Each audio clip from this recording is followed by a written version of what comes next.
morning students. Today we will cover omission of your grammar. Omission is very important for your board exams. Omission actually means something will be missing.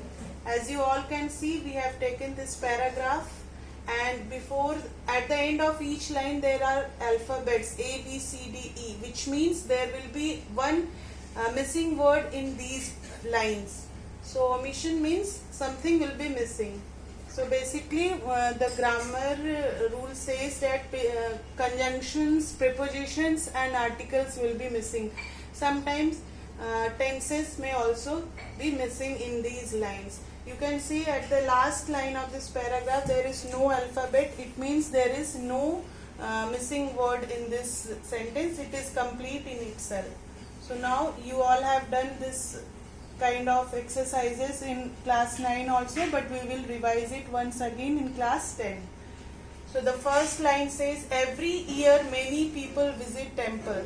So the most important rule is that you must read both the lines. You should not only try to read the line in which you are trying to find the missing word, but also read the next line, because both the lines are interconnected. And before doing the omission exercise, you must read the whole paragraph and try to understand what the paragraph is trying to say, in which tense it is written, and what is the meaning of the paragraph. So as you can see in the first line, we will read it. Every year many people visit temple, town of Kanchipuram, Tamil Nadu. So what you can see in the first line, something is missing here. Every year many people visit. Till here it is clear. Temple, town of Kanchipuram. So something is missing here. What is missing? Because we are talking about any particular temple. So article will be there. As you all know, A and the are the articles. A is used for general when we are talking about general, and for vowels, and the for any particular temple. Particular temple, specific temple. So we are talking about this specific temple which is in the Kanchipuram, Tamil Nadu. So the will be used here. So the missing is the, before word will be visit, temple will be the after word. You know this. So the town of Kanchipuram, Tamil Nadu. So you can see something is again missing here. Preposition will be there. Which preposition? Because it is in Tamil Nadu. Okay, within the state, within the limited boundary of Tamil Nadu, the temple is in Tamil Nadu. So we will use here preposition in.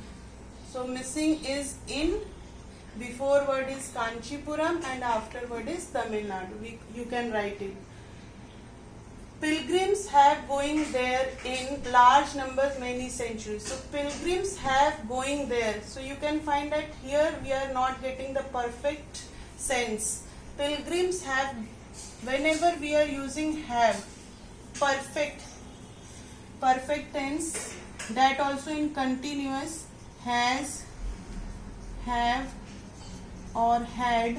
The rule of grammar says that you have to use been plus ing, verb, ing form of verb. So you can get going, verb go, it is in ing form, and have, so you have to write been. So the missing word is been. Before word will be have, after will be going. In fourth line, large numbers, many centuries. Pilgrims have been going there in large numbers for many centuries. Okay, for many centuries. They have been going there for many centuries. You can also use since for particular time period.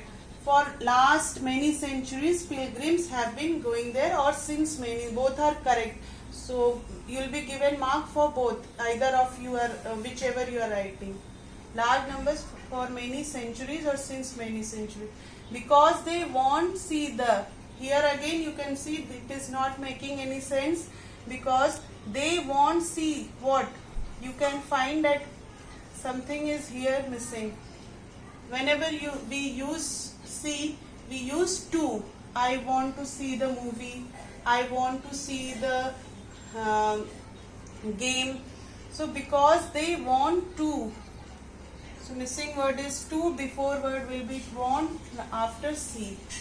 Here before word will be number many centuries.